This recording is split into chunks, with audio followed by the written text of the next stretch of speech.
Hi friends, welcome to Tamil வீட்டு சமையல். இன்றைக்கி நம்ம வந்து பார்க்க போகிறது வாழைப்பூ வடை எப்படி பண்ணலாம் அப்படிங்கிறத பார்க்கலாம்.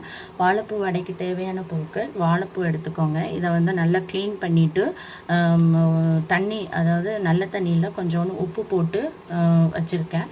இதுக்குள்ளே நீங்கள் இப்படி வெட்டி போட்டிங்கன்னா வந்து டிஸ்கலர் ஆகாது. ஏன்னா வாழைப்பூ வந்து நம்ம வெட்டும் போது ஒரு மாதிரி கருப்பு கலரில் மாறிடும். ஸோ இந்த மாதிரி நீங்கள் பண்ணிங்கன்னா அந்த கலர் அப்படியே இருக்கும். அப்புறம் 100 கிராம் கடலைப்பருப்பு எடுத்திருக்கேன். சின்ன வெங்காயம் ஒரு 100 கிராம் எடுத்திருக்கேன். பெரிய வெங்காயம் இருந்தால் யூஸ் பண்ணலாம், ஆனால் சின்ன வெங்காயம் நம்ம யூஸ் பண்ணும்போது அதோட டேஸ்ட் கொஞ்சம் டிஃப்ரெண்ட்டாக இருக்கும். அப்புறம் கொத்தமல்லி கொஞ்சோன்னு எடுத்திருக்கேன். இது வந்து தேங்காய் பேஸ்ட் எடுத்திருக்கேன்.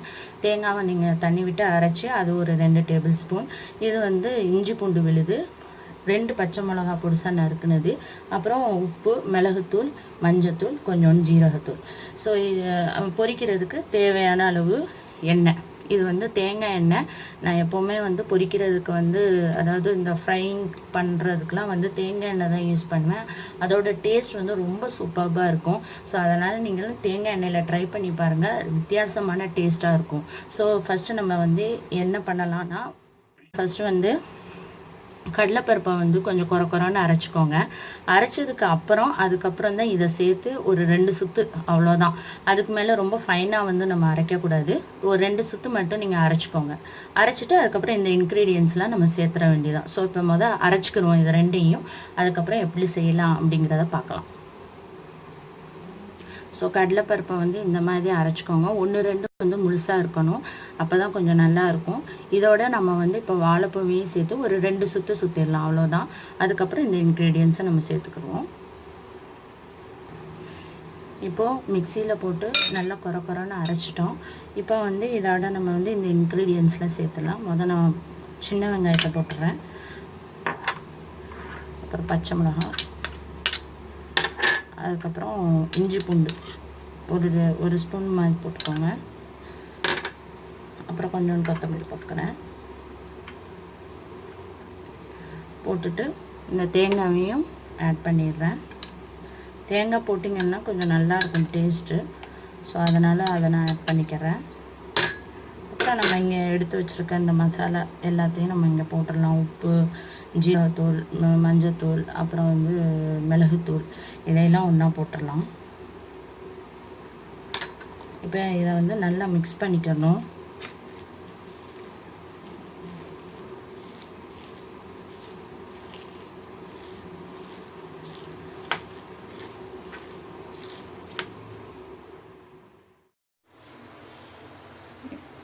ஓகே, இப்போ நான் அடுப்பை பற்ற வச்சு தோசைக்கல்லை நான் வந்து அடுப்பில் வச்சுட்டேன்.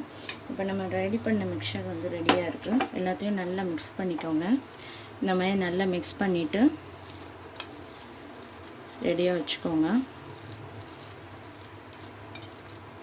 இப்போ வந்து எப்படி வடை தட்டி போடலாம் அப்படிங்கிறத பார்க்கலாம்.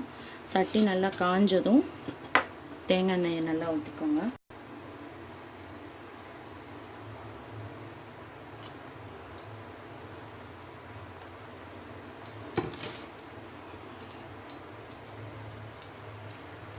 எண்ணெய் நல்லா சூடாகிறதுக்கு முன்னாடி நம்ம இந்த வடையை வந்து எப்படி தட்டலான்னு உங்களுக்கு காட்டுறேன்.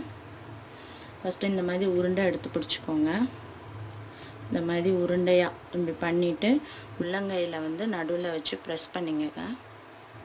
நம்ம வந்து இந்த மாவு இதெல்லாம் நம்ம சேர்க்கலை, ஏன்னா டீப் ஃப்ரை பண்ணால் தான் உங்களுக்கு வந்து இந்த கடலை மாவு அதெல்லாம் யூஸ் ஆகும். நம்ம வந்து ஷாலோ ஃப்ரை பண்ணுறதுனால நமக்கு அதெல்லாம் வேண்டாம். நம்ம ஜஸ்ட் வந்து போட்டு திருப்பி எடுத்துடலாம், அவ்வளோதான். ஸோ இந்த மாதிரி வடையாக இந்த மாதிரி தட்டிக்கோங்க. இந்த மாதிரி நீங்கள் தட்டி நம்ம வந்து பூச்சி எடுத்துடலாம். ஓகே, எண்ணெய் நல்லா சூடாகிடுச்சு. சிம்மில் வச்சுட்டு இதை போட்டுருங்க.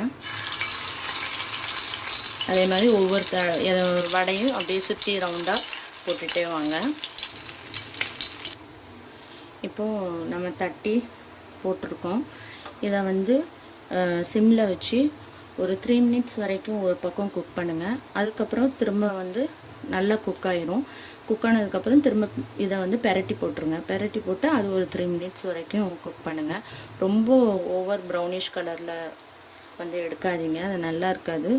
ஒரு லைட் ப்ரௌன் கோல்ட் கலரில் வர்ற மாதிரி இருக்கும்போது நீங்கள் வந்து எடுத்துடலாம். ஸோ அது வரைக்கும் நம்ம வெயிட் பண்ணுவோம்.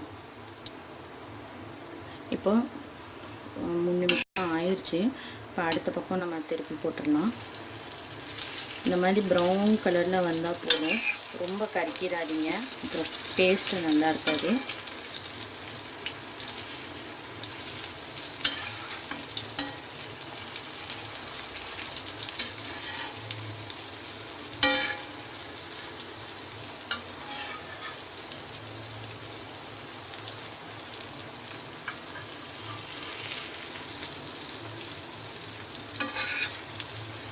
ஓகே, இப்போ இதுக்கு ஒரு 3 நிமிஷம் டைம் கொடுங்க. எப்போவுமே வந்து ஃபஸ்ட்டு இந்த வாழைப்பூ வடை நம்ம செய்யும் போது இந்த மாதிரி ஷாலோ ஃப்ரை பண்ணுறதுக்கு ட்ரை பண்ணுங்கள். டீப் ஃப்ரை பண்ணணும்னு நீங்கள் நினச்சிங்கன்னா மாவுலாம் போட்டு அவங்க வந்து மாவு தட்டி போட சொல்லுவாங்க. நீங்கள் அந்த மாதிரி போட்டிங்கன்னா கண்டிப்பாக பிரியறதுக்கு சான்சஸ் இருக்குது. எண்ணெயில் ஃபுல்லாக வாழைப்பூ வடையாக தெரியும், வடையாக வெளியே வராது, எல்லாம் பிஞ்சிரும். ஸோ இந்த மாதிரி நீங்கள் ஃபஸ்ட்டு நீங்கள் செய்யும் போது இந்த மாதிரி நீங்கள் பண்ணிங்கன்னா, ஸோ இப்போ நம்ம வந்து இது ரெடி ஆகிறதுக்கு இன்னும் 3 மினிட்ஸ் இருக்குது. அது வரைக்கும் நம்ம வெயிட் பண்ணலாம்.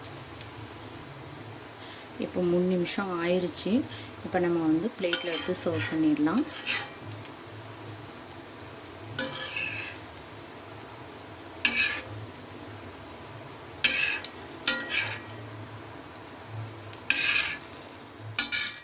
ரெடி ஆயிடுச்சு.